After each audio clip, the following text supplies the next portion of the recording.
I was at Agenda 2000, and one of the people who was there was Craig Mundy, who is some kind of high mucky muck at Microsoft. I think Vice President of Consumer Products or something like that. And I hadn't actually met him. I bumped into him at an elevator, and I looked at his badge and said, I see you work for Microsoft. And he looked back at me and said, oh yeah, and what do you do? And I thought he seemed just a sort of a tad dismissive. I mean, here's the archetypal, guy in a suit looking at a scruffy hacker. And so I gave him the 1,000-yard stare and said, I'm your worst nightmare.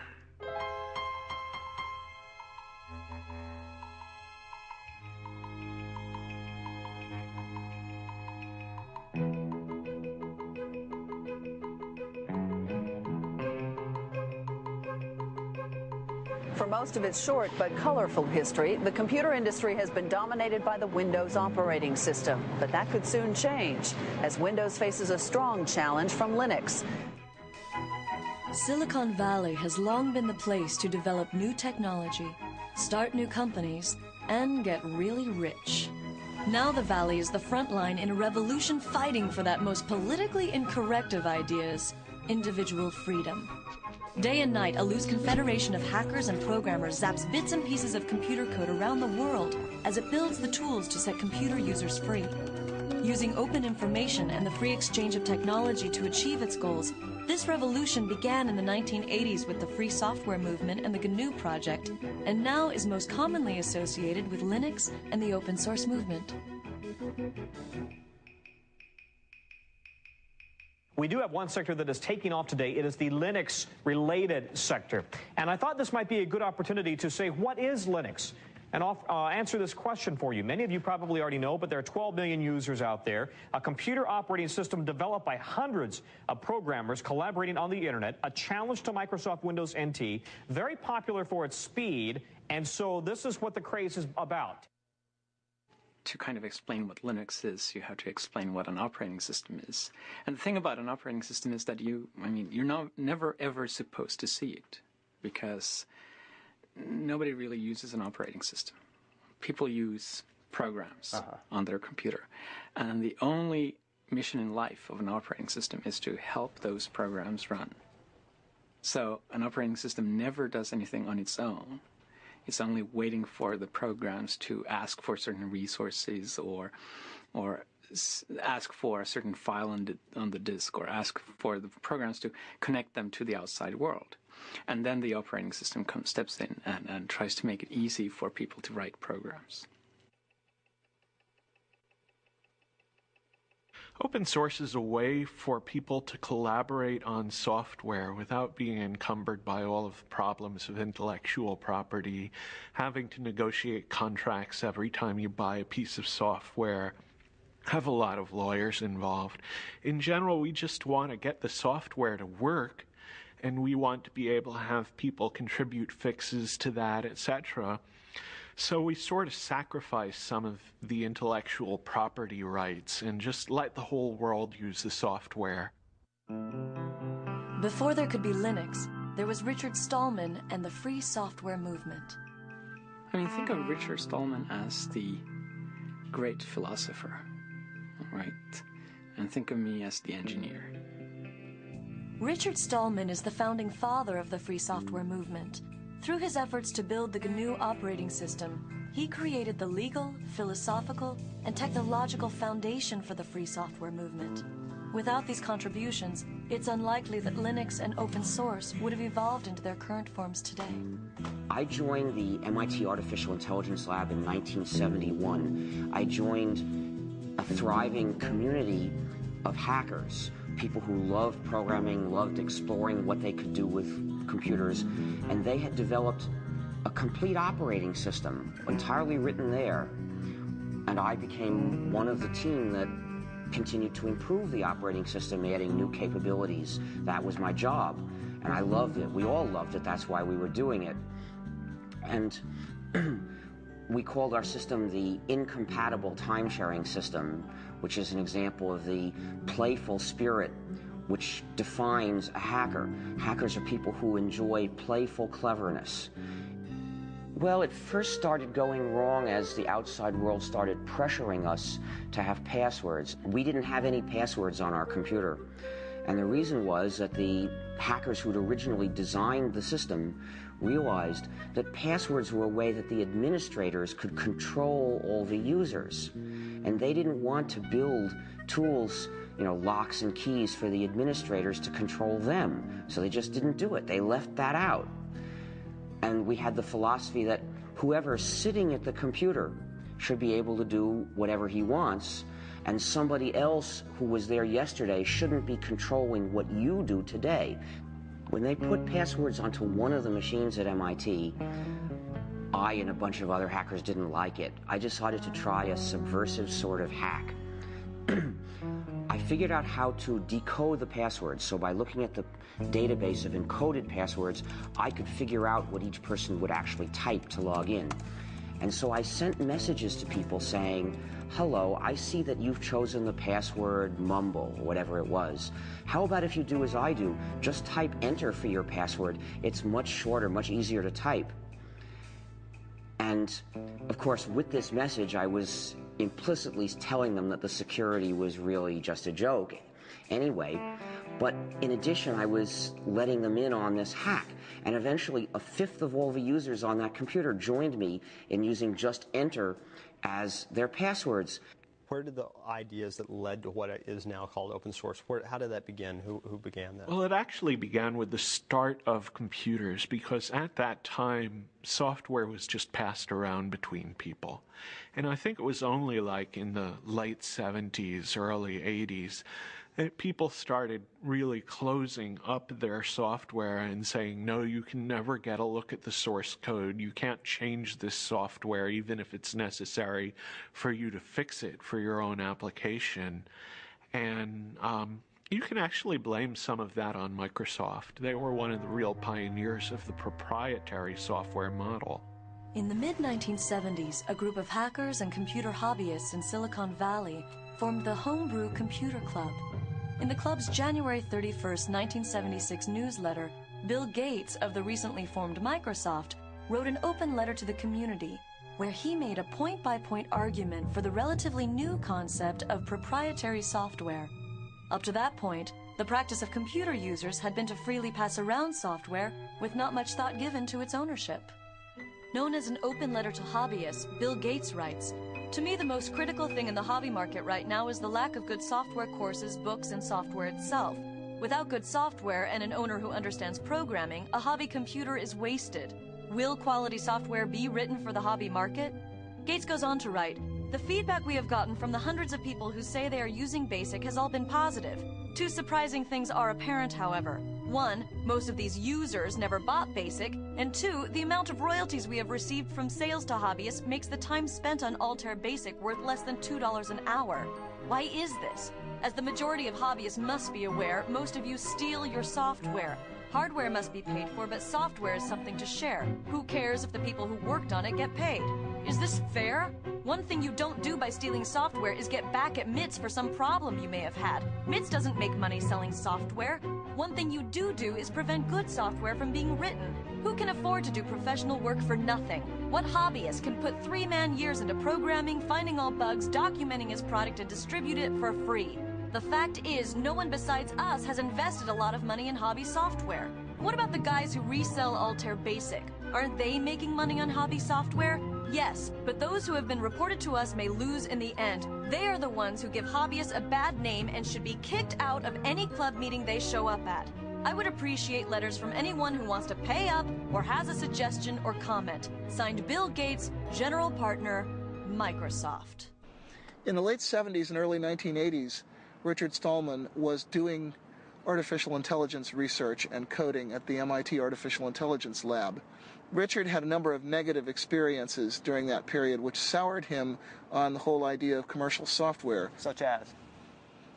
Some code that he wanted to work on and wanted to fix was locked up, and he couldn't get the company that owned the code to let him fix it, even though it would have been to their advantage to do so. And that put me into a moral dilemma, you see, because to get one of the modern computers of the day, which was the early 80s, you would have to get a proprietary operating system. The developers of those systems didn't share with other people. Instead, they tried to control the users, dominate the users, restrict them, saying, if to get this system, you have to sign a promise you won't share with anybody else. And to me, that was essentially a promise to be a bad person, to betray the rest of the world, cut myself off from society, from the cooperating community. And I had already experienced what happened when other people did that to us, when they refused to share with us because they had signed these contracts. And it hurt the whole lab, kept us from doing useful things before. So I just wasn't going to do that. I felt, this is wrong. I am not going to live this way. And from experiences like this, he developed a profound hostility to the idea of intellectual property in software. He eventually acted this out by founding the Free Software Foundation. So I looked for another alternative, and I realized I was an operating system developer. If I were to develop another operating system, and then as the author encourage everyone to share it, say, everyone, you come and get it, use this, form a new community, not only could I give myself a way to keep using computers without betraying other people, but I'd give it to everybody else too. Everybody would have a way out of that moral dilemma. And so I realized this was what I had to do with my life. I actually began the project in January of 1984. That's when I resigned from my job at MIT to start developing the GNU operating system. Now, I should explain that the name GNU is a hack, because it's a recursive acronym. It stands for GNU's not Unix. You see, so the G in GNU stands for GNU. And what the name means is I was developing a system that was like the Unix operating system, but was not the Unix operating system. This was a different system. We would have to write it completely from scratch because Unix was proprietary. We were forbidden to share Unix. We couldn't use Unix. It was useless for a community. So we had to write a replacement for it. Throughout the 1980s, as Richard Stallman was building the GNU project, computer scientists from the University of California at Berkeley were developing their own free operating system. Known as Berkeley Unix, or BSD, it was based upon the Unix kernel which had been licensed from AT&T. However, due to legal problems with AT&T and fragmentation of the source code, hackers and other non-institutional users were slow to adopt it. Well, Unix consisted of a large number of separate programs that communicated with each other. So we just had to replace these programs one by one. So what I started doing was writing a replacement for one program, and then another, and then another, and then people started joining me because I published an announcement inviting other people to join me to help write these programs. And by around 1991, we had replaced practically all of them. What were some of the programs that you Well, we had to have a complete system, you need to have a kernel, which is the program that allocates resources to all the other programs. You need a compiler, which translates a program from readable source code that programmers can understand into numbers, mysterious numbers that the computer can actually run. You need other programs that go with the compiler to help do this job. You need a debugger. You need a text editor. You need text formatter. You need mailers. You need lots and lots of things. There are hundreds of programs in a Unix-like operating system. I saw Stallman's announcement. Actually, I met him in February of 1987. He came to give a 5-day tutorial on Emacs at our company.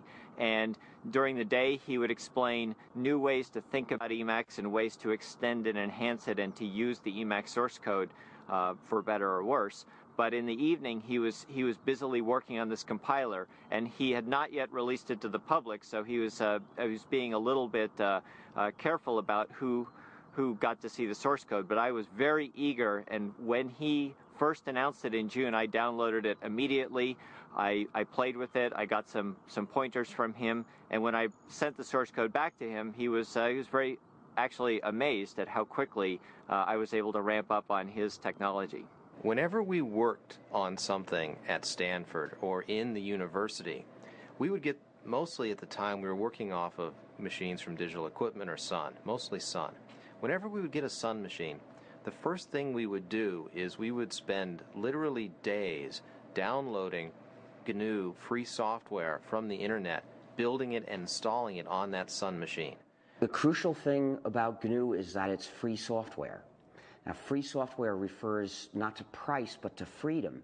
So think of free speech, not free beer. The freedoms that I'm talking about are the freedoms to make changes if you want to, or hire somebody else to make changes for you if you're using the software for your business, to redistribute copies, to share with other people, and to make improvements and publish them so that other people can get the benefit of them too. Now, those are the freedoms that distinguish free software from non-free software. These are the freedoms that enable people to form a community. If you don't have all these freedoms, you're being divided and dominated by somebody. My first experience contributing to free software came in late 1989, early 1990. I was working as a graduate student at Stanford University on computer-aided design tools. One of the pieces I needed was a tool called a parser generator. Well, the Free Software Foundation under Richard Stallman had created a great tool called Bison. I needed a tool that worked with C++. Bison worked with C. I modified Bison to create something called Bison++. And it was a tremendous feeling of empowerment to be able to take a piece of software that was available and create what you needed in a very short piece of time by modifying it. I put it back on the internet, and I was amazed at the number of people that picked it up and started using it. In fact, I remember going to job interviews. I at various times considered just going out and getting a job, and I'd gone to a job interview, and I was talking with one of the people, and I started asking them about what tools they used, and they said, gee, we use Bison++. And I said, oh, I'm the author of Bison++. Free software generally does have a copyright, it does have an owner, and it has a license. It is not public domain. If we put the software in the public domain, somebody else would be able to make a little bit of changes and turn that into a proprietary software package, which means that the users would be running our software, but they wouldn't have freedom to cooperate and share. To prevent that, we use a technique called copyleft. The idea of copyleft is that it's copyright flipped over. And what we do is we say, this software is copyrighted, and we, the authors, give you permission to redistribute copies. So we give you permission to change it. We give you permission to add to it. But when you redistribute it, it has to be under these terms, no more and no less, so that whoever gets it from you also gets the freedom to cooperate with other people if he wants to. And then in this way, everywhere the software goes, the freedom goes too, and it becomes an inalienable right to cooperate with other people and form a community. And so what is that, the license? What does that go? Well, copyleft being a general idea, in order to use it, you have to have a specific example. And the specific example we use for most GNU software packages is the GNU General Public License, a particular document in legalese which accomplishes this job. A lot of other people use that same license. For example, Linus Torvalds uses that license for Linux as well. Well, the license I use is the GNU General Public License. That's the one that Richard Stallman wrote, and I think it's a really astounding contribution. It's one of the few software licenses that was written from the standpoint of the community rather than from the standpoint of protecting a company or, as is the case with the MIT and the BSD license, performing the goals of a government grant program. And the GPL is really unique in that it's not just a license, it's a whole philosophy that I think motivated the open source definition. I don't hide that a lot of what I do came from Stallman. A crucial step in the growth of GNU, Linux, and the free software movement was the creation of businesses based upon the software and philosophy. Ground zero for the beginning of the business phase was the Electronics Research Lab at Stanford University. Known as ERL, the lab was the place where the first GNU and Linux businesses found their inspiration. So right here is where ERL was. That would have been the entrance over there next to the Electrical Engineering McCullough building. As you walk in, you come in, you walk down the hallway down here, My office would have been about here, and then right across the hall from that was Michael Tieman's office. Michael Tieman took and started a company, Cygnus Software, but the idea was to sell consulting and services around the GNU free software. And, well, Michael's done very well with Cygnus. Well, I spent a lot of time working out how we were going to make money, and in the original GNU Manifesto, which is the last chapter of the GNU Emacs manual, Stallman proposed a number of different possible ways to make money. From the beginning of the free software movement, I've had the idea that there's room in it for business to be done. One of the advantages of free software is that there's a free market for any kind of service or support. So if you are using software in your business and you want good support, you have a choice of people to go to for it. You have a choice of businesses that are in the business of providing you with support. So they're going to have to, in general, give you good support, or you'll go to somebody else. With proprietary software, support is a monopoly. There's one company, typically, that has the source code, and only they can give you support. So typically, you're at the mercy of a monopoly. That's the case, for example, with Microsoft. So no wonder the support is so bad.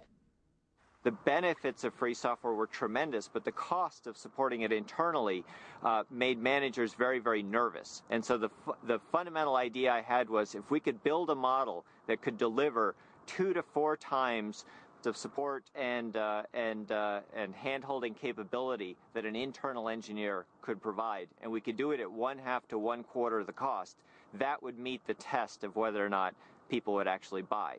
And by about the fall of that year, we had all of the things worked out about who we needed on the technical team, what the terms of the sale would be, what the key price points were, and we actually received our incorporation in November of 1989. One of the most difficult things in starting our company was actually finding a name for it. I explained this to one of my friends. We were having difficulty, and he returned an email message that basically just had a bunch of words with the name GNU in it.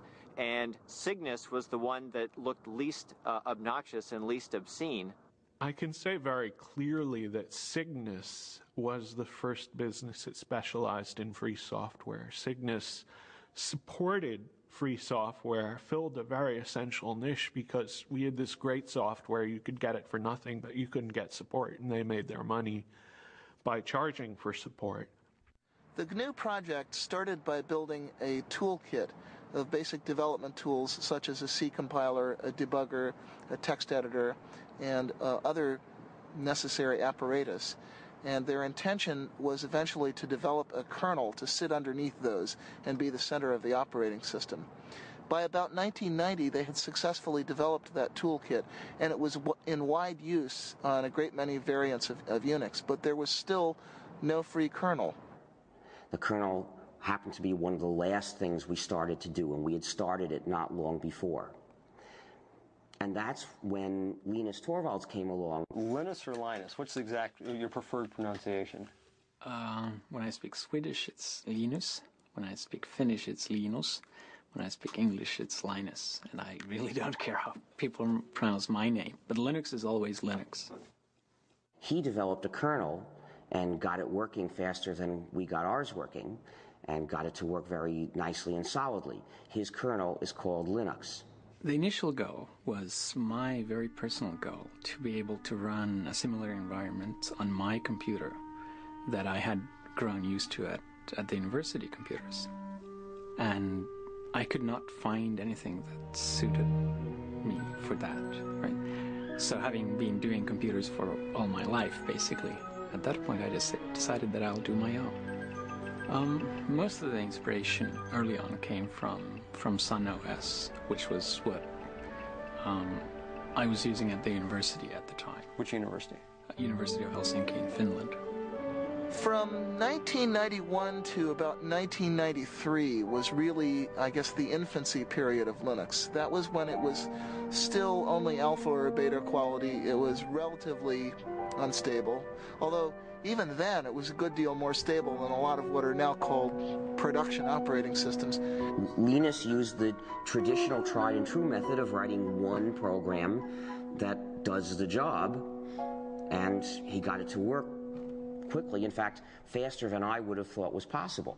The term for it is monolithic, which means that basically the OS itself is one entity, indivisible, while in a microkernel, the operating system kernel is actually just a collection of servers that do different things, and then they have a common protocol for doing communication between themselves.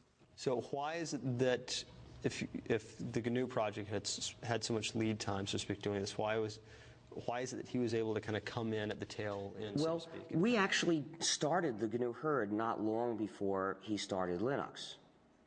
And as it happened, though, we chose a design that's a very advanced design in terms of the power it gives you, but also turns out to be very hard to debug. We decided to divide up the kernel, which traditionally had been one program, to divide it up into a lot of smaller programs that would send messages to each other asynchronously to communicate. And the problem is that style of programming has a great deal of potential for bugs, which are often very hard to figure out because they depend on does this program send this message before or after this one sends that message. And the result was, it took us years to get the thing to work. What is Linux's relationship to the GNU project? Well, there's relationships to GNU on kind of multiple levels.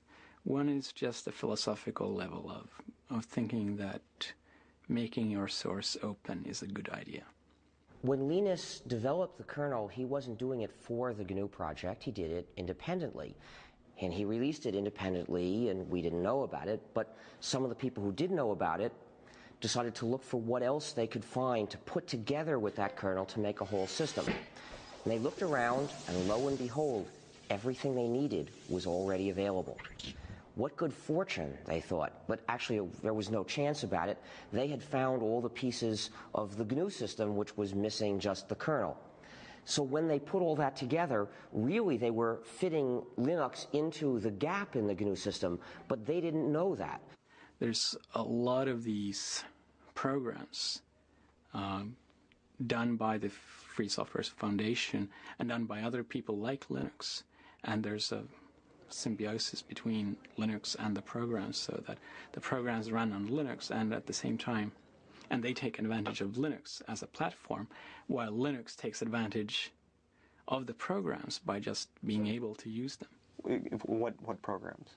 For the main one is actually the GNU C compiler, which without a C compiler it would not have been possible to make Linux or most of the open programs available.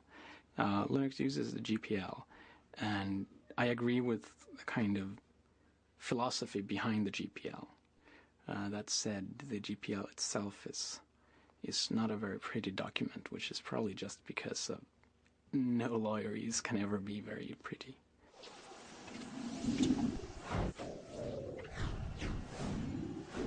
Well, I'd been playing around with Linux for actually late 92, early 93 for about a year before I decided it was to the point where it actually had everything that I needed to really replace the Sun workstation. And I was looking for a way to have a Unix workstation at home. At the time, we used Sun Spark stations in the office at Stanford. Those machines cost us about $7,000. Now, I desperately wanted a Unix machine at home. There's always this thought you get as a graduate student, gee, if I could work at home, then I would be so much more productive. I would graduate sooner because I would finish my thesis sooner. Well, is it true? Well, you can judge, you know. Most people end up spending a lot of their time becoming more productive so that if they ever actually worked on their thesis, they'd finish it in a day. It takes a while sometimes. So I decided I wanted a Unix machine at home. And I went out there and was able to use Linux together with a PC. For about $2,000, I put together a system that was 1.5 to 2 times faster than that $7,000 Sun Spark station. That was absolutely amazing. I had 1.5 to 2 times the speed at 1/3 to 1/4 the price. Light bulbs went off. I knew there was an opportunity here. This was a chance to really do something better than what Sun has done around open source. and Linux? I called it Linux originally as a working name, and that was just because Linus, and the X has to be there. It's Unix. I mean, it's like a law. And what happened was that I initially thought that I can't call it Linux publicly because it's just too egotistical. And that was before I had a big ego, right? They thought they were taking a whole bunch of components and putting them around Linux. So they ended up calling the whole thing a Linux system, and somehow that term caught on, and the result is there are now 10 million people using this variant of the GNU system, the GNU/Linux operating system, and most of them don't know it. Some people advocate that it be described as GNU/Linux. I mean, what's your thought on that? Is that justified, or? Well, I think it's justified, but it's justified if you actually make a GNU distribution of Linux. The same way that I think that Red Hat Linux is fine, or SUSE Linux, or Debian Linux, because if you actually make your own distribution of Linux, you get to name the thing. But calling Linux in general GNU Linux, I think, is just ridiculous. I got involved in Fall '93 because I was sent a copy of the first CD-ROM commercial Linux distribution, which was called Yggdrasil. It was produced by Adam Richter. And I got a copy because I had been myself writing free software for a long time, since the early 80s. I was actually one of the early GNU contributors myself. And I was absolutely astonished. I was completely astonished because I'd been a software engineer for nearly 15 years at that point, and according to all the rules I knew about controlling complexity, keeping your project groups small, having closely managed objectives, Linux should have been a disaster, and it wasn't. Instead, it was something wonderful, and I was determined to figure out how they were getting away with that. In order for Linux to grow beyond the world of the computer programmer, it needed a use, an application that made it a must-have technology. That threshold was crossed with the development of a program that made complex websites possible. That program is the Apache web server. The killer app of Linux was undoubtedly the Apache web server. If you look at the history of Linux, the adoption curve of Linux and the adoption curve of the Internet exactly track each other. 1993, which was when the Apache web server project really got started, was also the beginnings of the popular ISP explosion, when the Internet first became a mass-market commodity, and the idea of web-based electronic commerce and mass communication became real. I think it was one of the first applications that caused people to go, wow, if I install Linux, I get some tangible benefit from doing so, right? I mean, clearly there were a lot of interesting applications on Linux at the time, this being maybe 2 or 3 years ago when this thing really started to take off. But there wasn't a driving, you could almost say business case for someone to use Linux versus using NT until, I think, Apache. And a lot of the things that plugged into Apache and enhanced Apache. I mean, when you went to go out and build a server farm, it was much more cost-effective, real dollar terms, to build it on Linux and Apache than it was to build it on IIS and NT, even if it meant that you had to spend a little bit of money to train your staff to learn how to use that or to find people who were knowledgeable. But the good news was that that knowledge wasn't very expensive because there are all these college students out there who had been using Linux for a long time and were very familiar with it. If you look at the trend curves in web servers, Apache has steadily been gaining in market share ever since. It's up to something like 66% now. It's steadily clobbered all of the closed source competition. And that's because it's more reliable, it's more flexible, it's more extensible. It does what webmasters actually need. And the combination of Apache and Linux found its way into a great many commercial shops.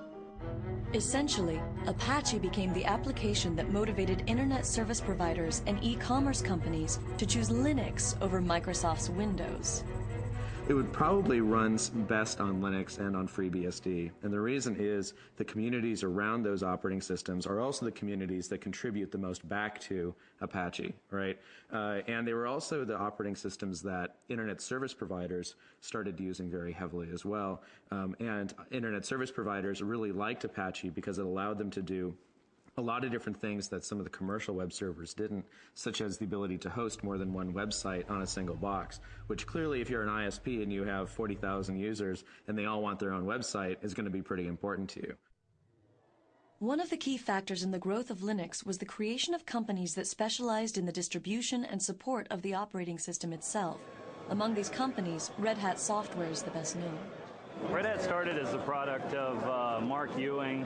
While he was working at IBM, he wanted a little better Linux distribution. He started playing around, found out he spent more time maintaining his Linux distribution than he did working on his new project. So he sort of started the distribution itself.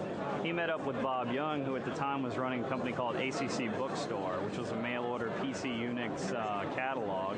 And Bob kind of knew he wanted something, more his own to market rather than reselling other people's products, and he was fairly good at marketing, and Mark knew he needed some marketing help because he was fairly good at the technical parts, so they kind of got together. I started working with Red Hat in May of 1995, basically right out of NC State, along with Eric Trowan, who me and him combined make up employees number 4 and 5.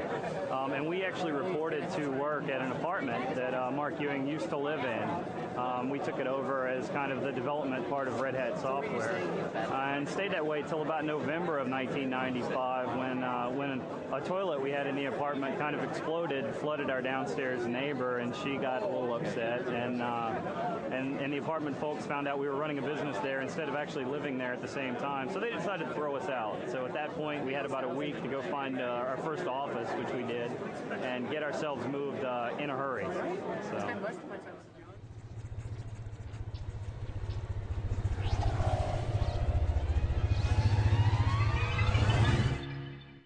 We started going in, again, 95 or so to the venture capital firms, saying, there's something happening here. There's a great business opportunity to build the next Sun for open source. Well, the venture capitalists looked at this and said, gee, you're selling systems, the software's free, this is kind of scary. We're not sure that we want to put money in. And by the way, we funded other systems companies, and it hasn't really panned out. We're scared. I came to the U.S. about 3 years ago, and the reason really was that I'd been spending like 6 or 7 years at Helsinki University and decided that it was time to see the real world and not just university life. Especially this area had a lot of the most interesting work being done. So I just decided that let's try to move halfway across the world and give this a try, and it's turned out pretty well. Do you see this as temporary or long-term? Well, we saw it as temporary at first, and I think it's certainly looking like it's turning long-term. Our youngest daughter is both a U.S. and a Finnish citizen because she was born here, and the older one is speaking both Swedish and English, so.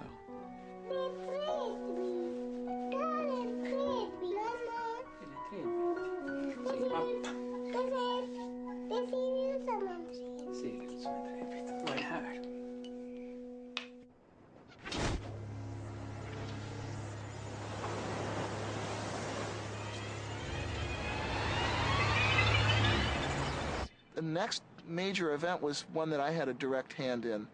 I wrote a paper called The Cathedral and the Bazaar, which was my observations, my anthropological analysis of what it was that made the open source world work. We didn't call it that then. We're still using the term free software primarily.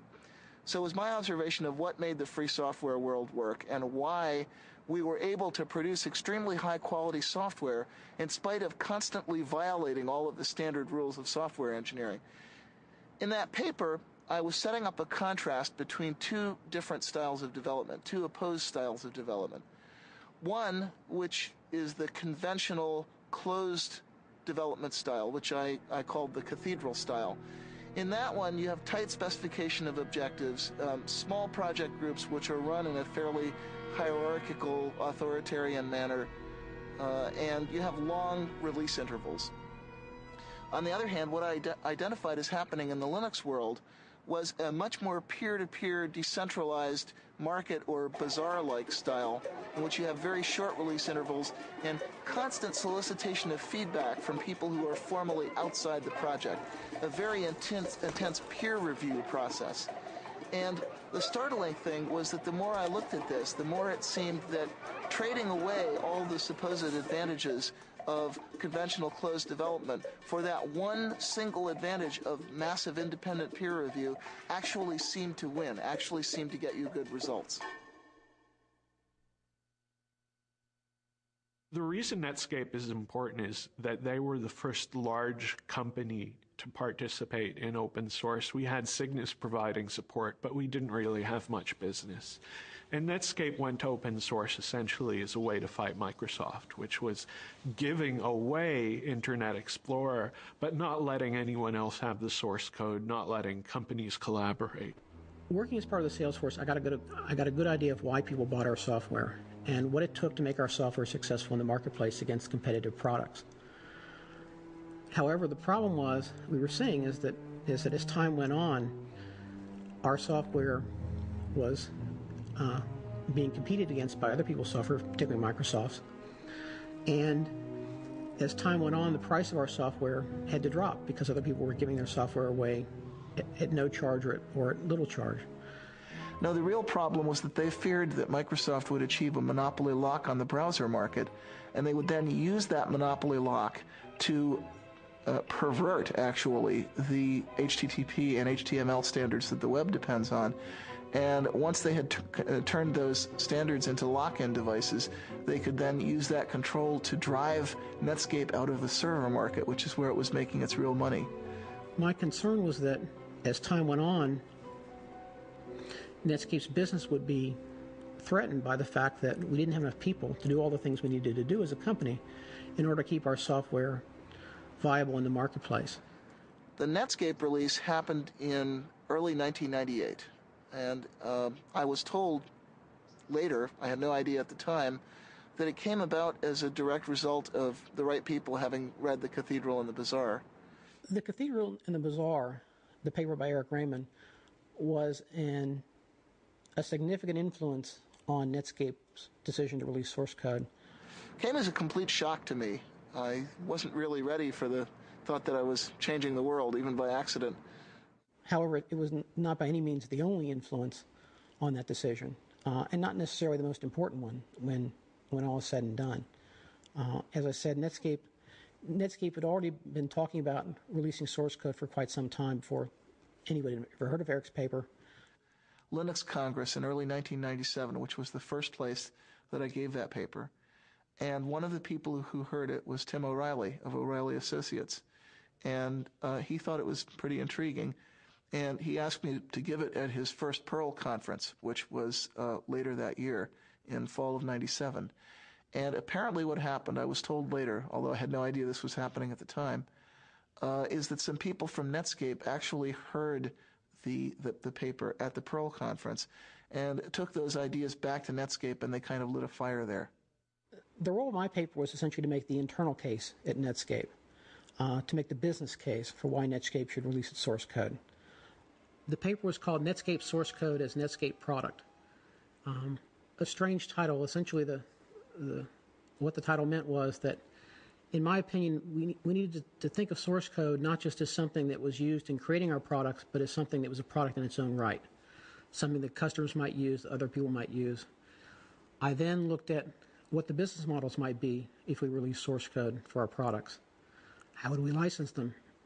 How would we sell products in this environment? Then I looked at the competition, particularly Microsoft. What would they be likely to do if we released source code? Was there some way they could use our source code against us? I used Eric's paper as an example of how distributed development could work, how a company could develop software not just using their own people, but also working with people on the internet.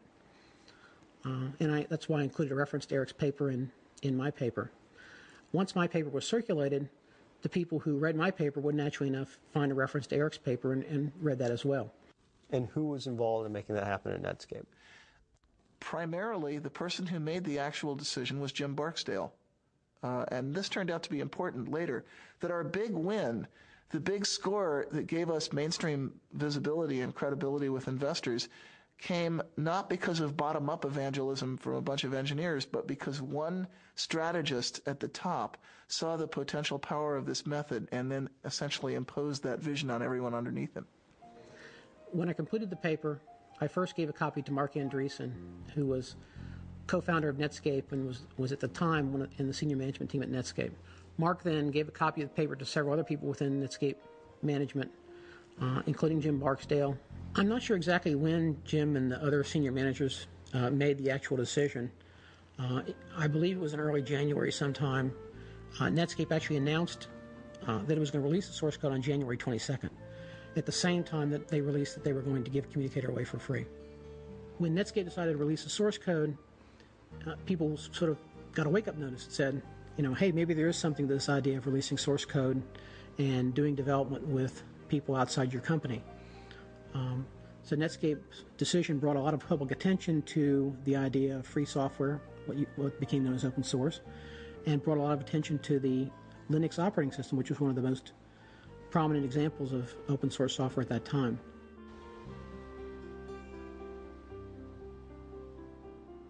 This is our first office, Mountain View, California. We moved here in early 1995. This is 4,000 square feet. It was an incredible leap of faith for us to move out and take the company to our own office. Now, what's really important about this place is that this is the office where the term open source was invented. If you walk into an executive's office and you say, free software, okay, if you're lucky, the response you'll get is something like, free software must be cheap, shoddy, worthless. And if you're not lucky, it has associations with the Free Software Foundation's wholesale attack on intellectual property rights, which, regardless of what you think about the ethics of that, it's lousy marketing. It's not something that businesses want to hear. So Eric Raymond knew that there was a problem. We'd been calling this free software, but people took the term free and associated with free of charge. They thought that you couldn't make money or you couldn't sell, which is exactly the wrong concept. We wanted to get across the idea that the software was open and that the source code was available. Very important pieces. We had this meeting at the VA offices in Mountain View where Eric, myself, and Christine Peterson from the Forsyth Institute joined us, as well as several other people. Christine Peterson was there by phone. John Mad Dog Hall was also there by phone. A guy named Todd Anderson, who later worked for SUSE for a while, was there. Sam Achman, who now runs Penguin Computing, was there. He was an employee of VA at the time. Well, we came up with the concept of open source. We called Linus, in fact, and asked Linus if he liked it. He was interested. He liked it. Eventually, we came up with something that replaced free software. So that was the beginning of open source. How did you choose the words open source? Do you remember? I think Christine Peterson was the person who really came up with the idea. We wanted, again, the idea that the source code was out there and it was open. There weren't many choices. Well, since the first three recipients have spoken for the open source movement, I think I should speak about the free software movement.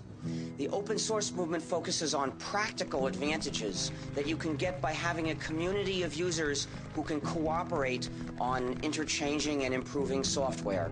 I agree completely with the points they make about that. The reason why my views are different, why I am in the free software movement rather than the open source movement, is that I believe there's something more important at stake, that freedom to cooperate with other people, freedom to have a community is important for our quality of life. It's important for having a good society that we can live in, and that is, in my view, even more important than having powerful and reliable software. But I think some of the people in the free software camp are a little scared by the commercialization. And, of course, a rebel is put off by success. I think that commercialization is very important. We want to mainstream this software. And I work with Richard Stallman, who's the gray-haired man of free software, on a regular basis. And I don't feel I have any philosophical differences. Me as author of the open source definition, and he is originator of free software as an organized thing, except for one thing. Richard wants all software to be free, and I think that free software and non-free software should coexist. That's the only difference we have. we decided early on that what we needed a definition. We needed a kind of meta license to define the term open source. And what we came up with is a document called the Open Source Definition. It's derived from the Debian Free Software Guidelines that were originally written by Bruce Perens.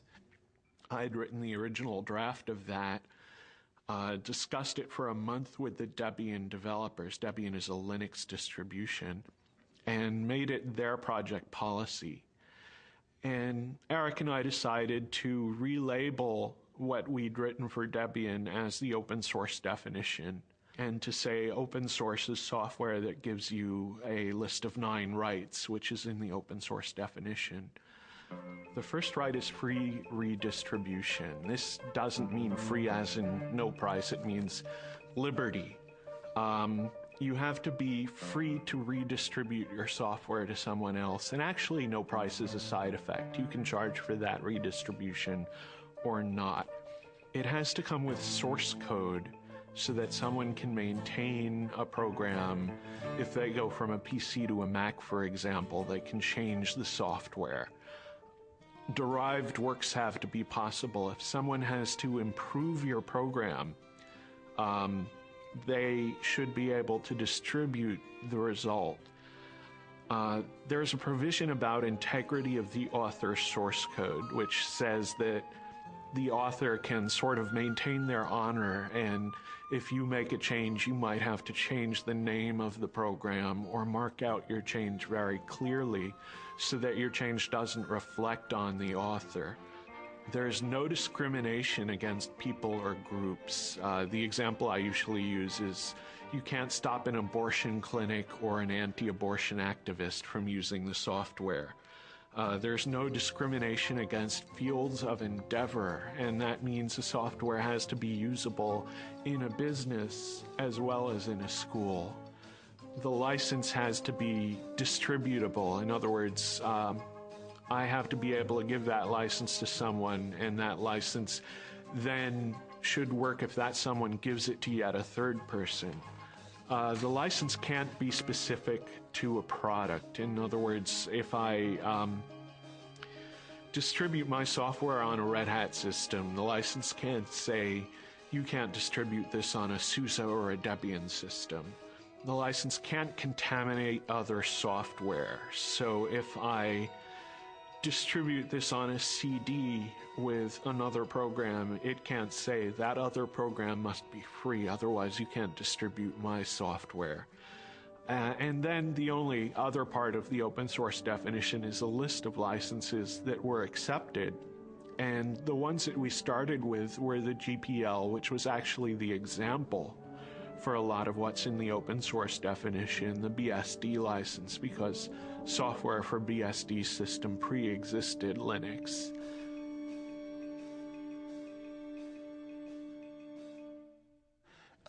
I think the next moment that I thought was really pivotal was when the database vendors flipped over, which happened about 3 months sooner than I expected it to. It actually happened in late July, early August. That we got commitments to do Tier 1 ports from Oracle and Sybase and the other key database vendors. And why was that critical? Because we knew that in order for the open source story to be credible, and especially in order for the Linux story to be credible, we'd have to get commitments from independent software vendors to do ports of their applications to these platforms. And I was actually kind of worried. I felt that we were in a window of vulnerability between the time that we announced the open source campaign and the database vendors flipped over. That was the point at which hostile action by Microsoft or other closed source software companies, that was the point at which a serious marketing blitz might actually have sunk us. But once the big database vendors flipped over, that opened the way for other ISVs. That started a snowball effect going.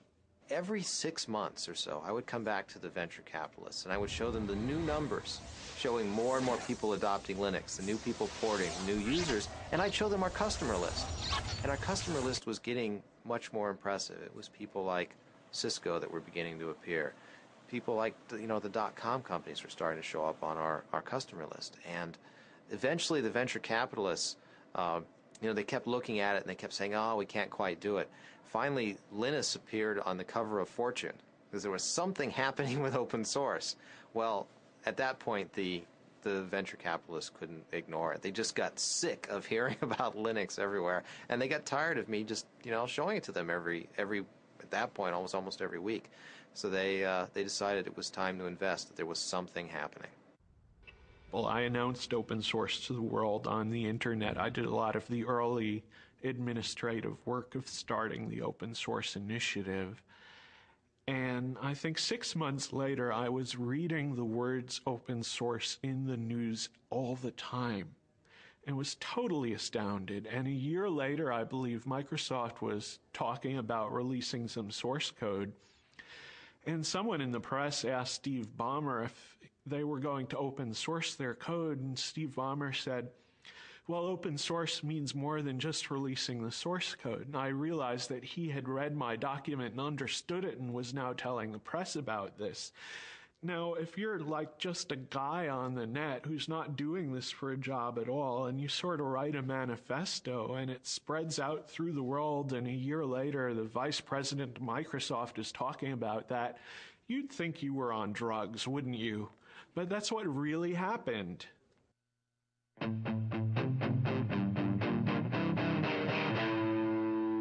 The local users groups tend to be more an issue of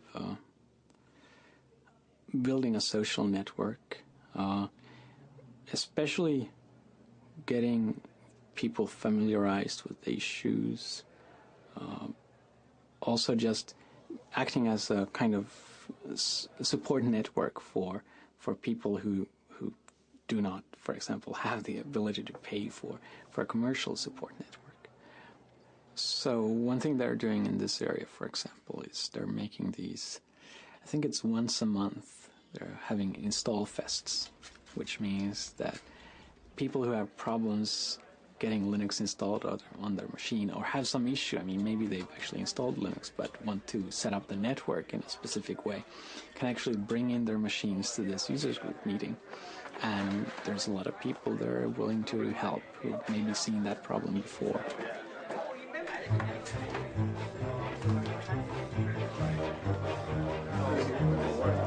So the card that only connects locally, go back to this.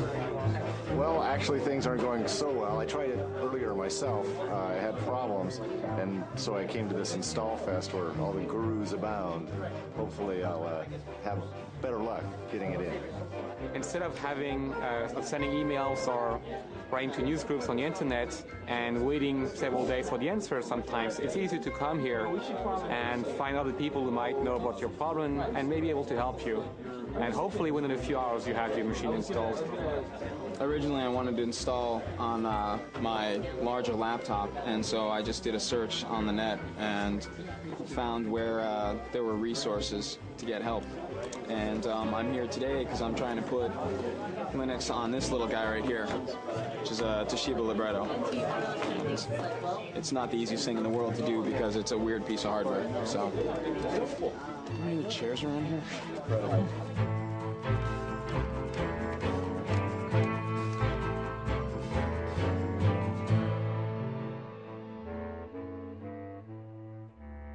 I think the Department of Justice case has made people aware of the fact that you should at least look for alternatives to Microsoft, and maybe Microsoft isn't the American dream after all.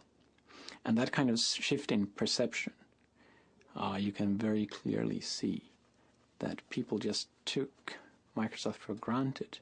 And maybe they're still buying Microsoft, but at least they're kind of more aware of the issue these days. Microsoft actually used Linux as defense. They used Linux to ground a claim that they don't have a monopoly because Linux could essentially push them off their catbird seat at any time. It was a very ingenious argument, totally specious, because it didn't do anything to answer the charge that they had previously engaged in bullying and various anti-competitive practices. But it was clever of them. In an event, the judge didn't buy it.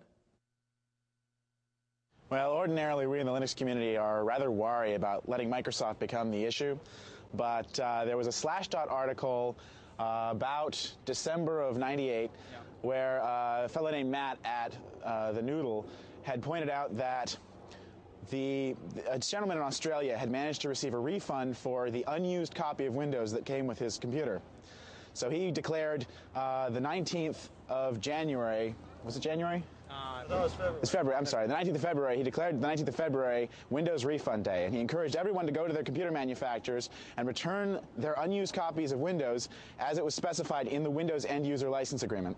Yeah, it's important to remember that in the license itself it says that you can receive a refund if you don't use the software, and that the manufacturer is bound by law to do this, or at least bound by contract. And we found that, you know, if you called up these manufacturers, they basically said, "It stopped bothering me, kid," and hung up on you. We didn't really want to sort of give out the location of where we were going to meet until, you know, at the very last second. So what we did is we had people meet at places that we could control in the different towns around here.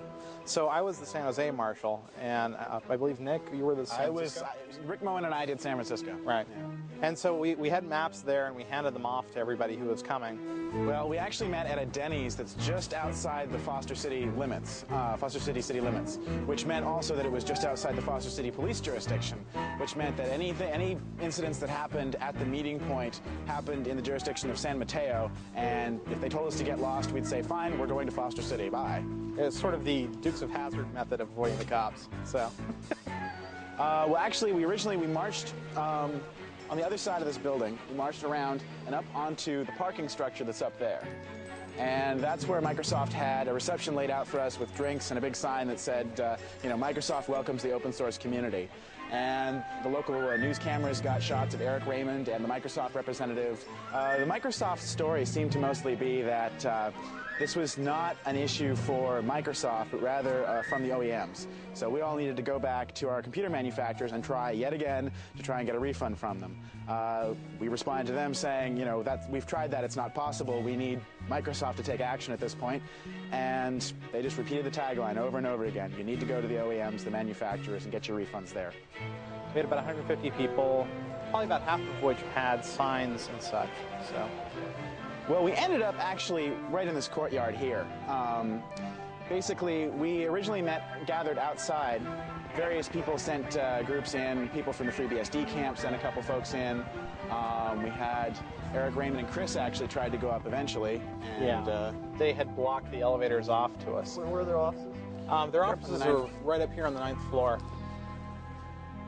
We got some really nice press out of it. And we think as a result, Toshiba made it possible for you to buy laptops without the operating system on it. So it's a small victory, but well, and even now, companies such as IBM and a lot of other computer manufacturers are allowing you now to buy machines that don't have Windows on them.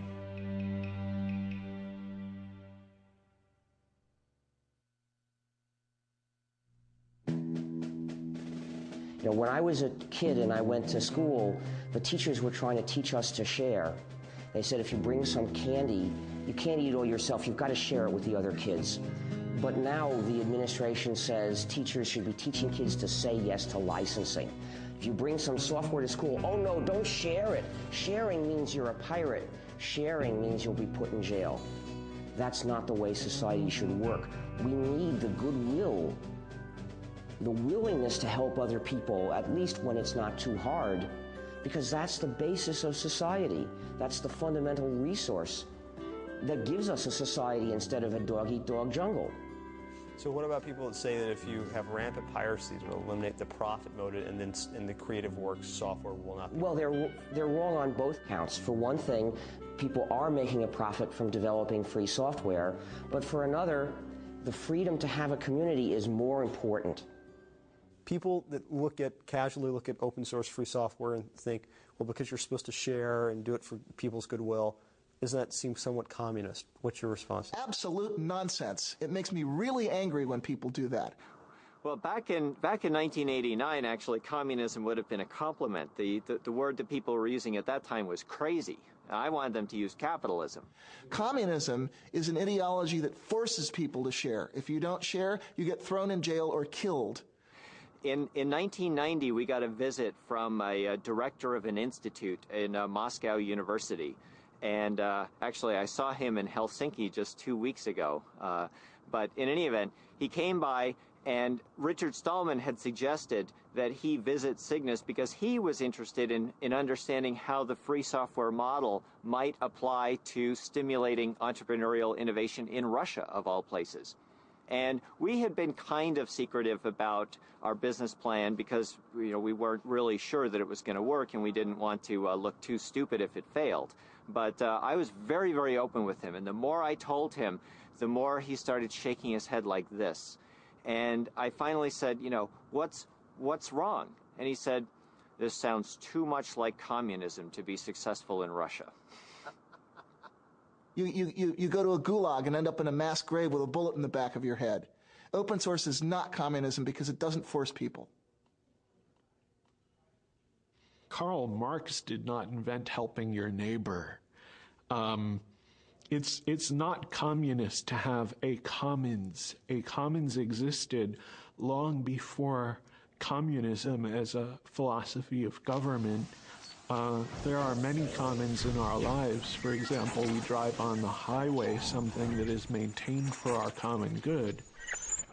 Actually, labeling our business model means that it misses the point a little bit. Whether it's communist or whether it's capitalist, the label doesn't matter. The real question is, how much value can you deliver? How scalable is the business? What kind of problems, what kind of rate of innovation can you sustain? And then however you want to label that is really up to you.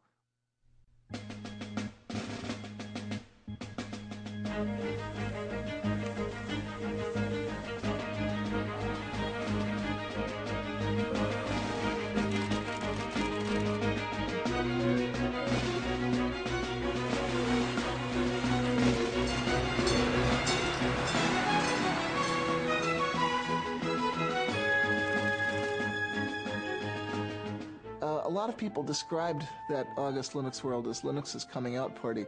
Linus Torvalds was very funny about that. He said, "What, was Linux gay?" But some people said, "Yeah, that was our debutante ball. That was when the Linux guys, the hardcore hackers, really got it together with the suits."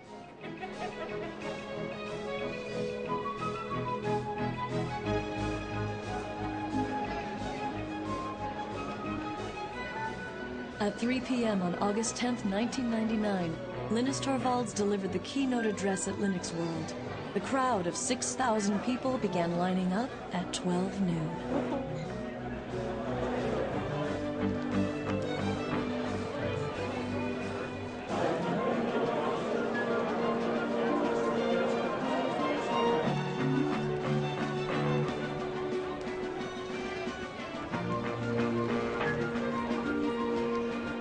Ladies and gentlemen, please welcome Larry Augustine, Linux World Conference Chair and President and CEO of VA Linux Systems.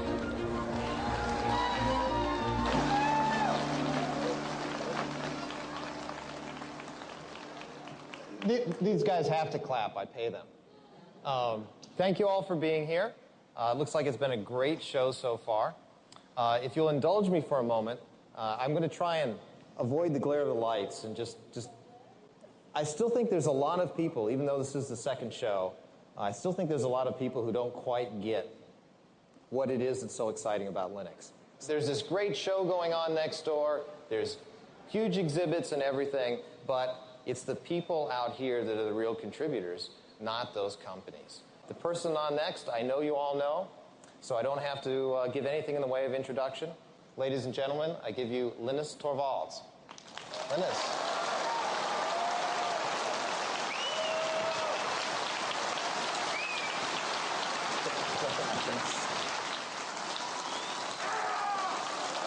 Calm down.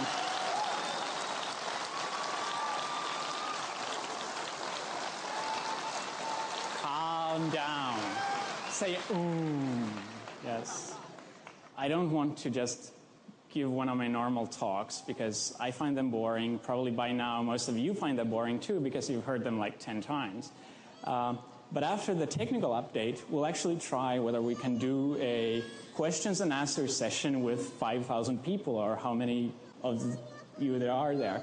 And it may not actually work out because one of the 5,000 people is really loud. The one thing I will do, which I always do in all my talks, is the gratitude thing. I want to kind of acknowledge the fact that I've obviously not been alone in doing Linux.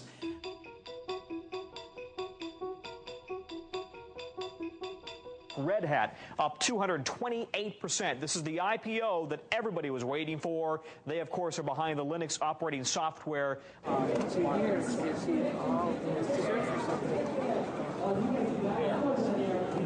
RHAT. I know what it is. All I've gotten today are comments about what the stock price is. All morning, you know, it was at 41, it was at 42, it was at 47, it was at 53, it was at 51. Every machine, as far as I can tell, on the show floor is pointed to their E-Trade accounts or their broker accounts. They know the Red Hat price. I can't believe it. I just heard 53. Oh, boy. Hang on. I didn't buy any. You didn't buy? No, I didn't buy. I should have bought. But, no, that's great if it's that. You guys don't know? Well, you know, Red Hat being successful just means that it legitimizes Linux, so it's much easier for us to go out.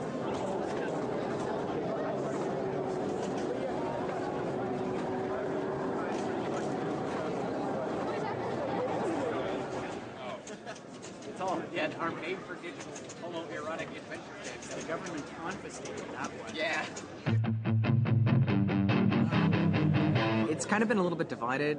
You've got a lot of people that are pretty hardcore, and they're kind of offended by that, you know, because they've worked really hard and they're not really getting maybe their fair share out of that.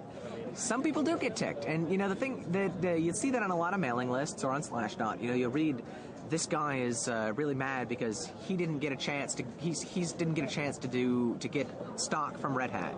He didn't get a chance to get a job from this other company, you know. But the kind of the shocking secret there is that most of the really hardcore guys, you know, they don't care so much. The guys that are kind of really down in the trenches, they're writing this code because they need this code. If we could invite Richard Stallman, who's the founder of the Free Software Association, and Tim Ney, who's the managing director. There we go. Here it is. Richard, I saw you playing your recorder in Paris at that Linux conference, but I didn't have an audio track. So would you get them to add audio to their video downstream next time? I don't have any control over that. Unfortunately, those things can only be done with non-free software. Okay. All right. We'll give you the award, and before you say a word, we'll have Tim and yourself hold up a little representation of the contribution towards the Free Software Association. So, very ironic things have happened, but nothing to match this. Giving the Linus Torvalds Award to the Free Software Foundation is sort of like giving the Han Solo Award to the Rebel Fleet. You see, some of you may not realize how far that analogy goes. But actually, let me tell you how we got here. See, what happened is, 15 years ago, if you wanted to use a computer, the only way you could do it was with proprietary software that divides and subjugates the users. And most people a lot of people didn't like it, but they saw no alternative. But some of us were determined to make an alternative, and we said we're going to develop a free operating system, a free software operating system that will give users the chance to have freedom while they use their computers. Now, a lot of people said, well, it's a nice idea, but it's so hard, we'll never get it done, so I don't want to participate. I don't believe you can ever get it done. But luckily, not everybody said that. And clearly, we knew we would eventually get the kernel done. But as it happens, somebody else did a better kernel before we did. Now, in the old days, we had an overall strategy for calling people's attention to the importance of freedom, to the freedom that they can have or not have when they use a computer. Well, what can we do about it? As far as I can tell, the only workable way of trying to change this and make that strategy work again is to spread the word that the operating system you're using is actually the GNU system, somewhat modified, of course.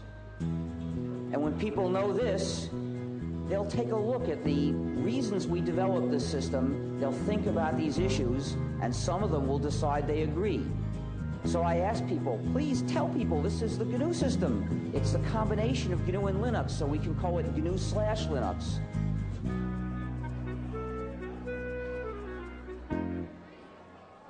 So, Larry, when you were at Stanford 8-9 years ago doing your PhD, did you ever think you'd be in this position? No. All kidding aside. No, I had no idea, honestly. What did you think you'd be when you were finishing up your PhD? You know, that's a good question. I really didn't have a good idea. I mean, here we are on this huge show floor. There are people just going crazy about Linux. We had 6,200 people crammed into a room to see Linus speak last night. Here we are with, you know, all of these huge vendors all over the show. It's just, you have no idea that this is going to happen. I mean, this is just this little operating system that we were happy with, that a few people cared about. You know, I thought I'd have a nice little consulting business, and here I am suddenly with all of this huge show going on. It's just incredible. I mean, a year ago, you could look and say, you know, this is going to be big. And everyone's standing at the show going, you know, the show was big last year. Is it going to be as big this year? Then you remind them, you know, last year was only 6 months ago. Then they go, oh, Linux time.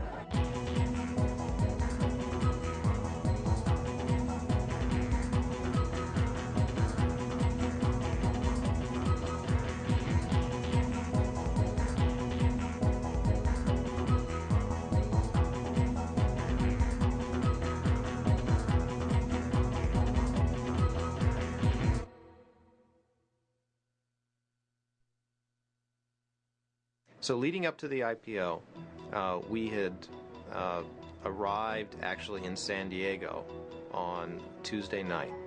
We spent Wednesday morning meeting investors in San Diego. We flew up to San Francisco. Spent Wednesday afternoon meeting investment firms in San Francisco. Then on the Thursday morning of the IPO is when our stock would be traded publicly. So it was nice that we had ended the tour in San Francisco, because we could go to the Credit Suisse trading desk the next morning to watch the public offering. And in San Francisco, being close enough to the company and to our families, we could invite people up to actually join us in the first trade. So I invited my wife, and we invited Linus and Tova and a number of other friends and people who worked in the company to join us. Whenever we invite Linus and Tova, they have 2 young children, and I have a daughter, Andrea, and we always bring the kids along. So we went into the Credit Suisse trading floor with all these traders, and there are these 3-year-old kids running around and chasing each other around the show around the trading floor. So Linus and I walked in, and we walked up into the trading floor, and everyone was very excited. And we kept asking them, "Well, how's it going? Are things going okay?" And they said, "Oh, it's we're really excited. We think things are going well. We don't want to say, you know, we don't want to jinx anything." We walked in. There was a big screen TV showing CNBC, and it was amazing to us, but the theme for the day was Linux. Now, we have an IPO that's going to go today, and when I mean go, it is going to go. The estimates I'm hearing are staggering, but watch VA Linux Systems. It goes at 1240 today. The symbol is LNUX, a provider of large-scale computer service and workstations specially designed for the Linux operating system. The original range on this IPO was $11 to $13, then $21 to $23, then $28 to $30, priced at $30. And the estimates I'm hearing, I don't want to repeat because I don't have a confirmation, but if they're true, they will blow your mind when this stock takes off at 1240. I turned to Linus and I said, "Gee, did you ever think, you know, you'd walk in here someday and Linux would be the theme on CNBC?" And you know, Linus, in his joking way, said, "Oh, absolutely." So we walk in and they show us the buy and sell orders coming in, and it's incredible. We're seeing numbers like $320, $340 a share, and I'm just in complete shock. You know, this is over 10 times where we priced the offering. It was incredible. And I remember Linus just kind of sort of patting me on the back and saying, just, you know, relax. And it was pretty exciting to see that. And it was just amazing. We were stunned. We were lucky that we were able to get back to the offices. We've been in San Francisco, so we could come back to VA's offices to see everyone in the office for the IPO. We got back. We had everyone was obviously very excited. The IPO had done just tremendously well. We had a little party that we put together. It was interesting. While we were celebrating, though, there were plenty of people that were still trying to work. I recall cries of, "Be quiet, we're on the phone, we're working," as we went into the offices. One of the things I did was I gave the roadshow presentation for the employees back at the office so they could have an idea of what we'd been telling investors and understand exactly what we'd put together for them. But again, the story of the day is VA Linux now up 766% to $235 to $265. Sue, the best performing IPO ever. Here it goes. Sycamore Networks was priced at $38, surged to $270. This has just beat it. And by the way, so how do you feel about potentially billions of dollars of wealth being created from your creation, but you're not necessarily directly cashing out? So if I hadn't made Linux available, I mean, I wouldn't have gotten any money that way either. So I mean, it's a win-win situation. Just the fact that there are a lot of commercial companies means that there are a lot of Linux people who used to work on Linux kind of on the side. And now they get paid for doing what they wanted to do. And that helps me in the sense that I wanted them to work on Linux anyway.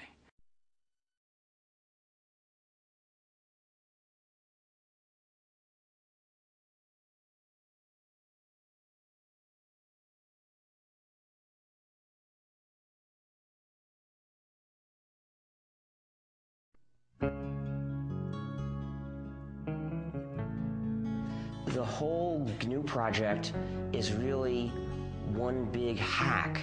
It's one big act of subversive, playful cleverness to change society for the better, because I'm only interested in changing it for the better, but in a clever way. Hi, we're the GNU Stallmans, and this is the free software song. Join us now and share the software. You'll be free, hackers, you'll be free.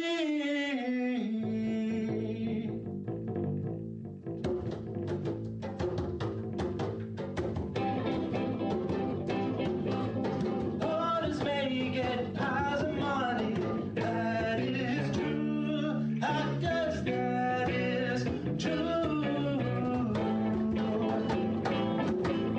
But they cannot help their neighbor, that ain't cool. Hackers, that ain't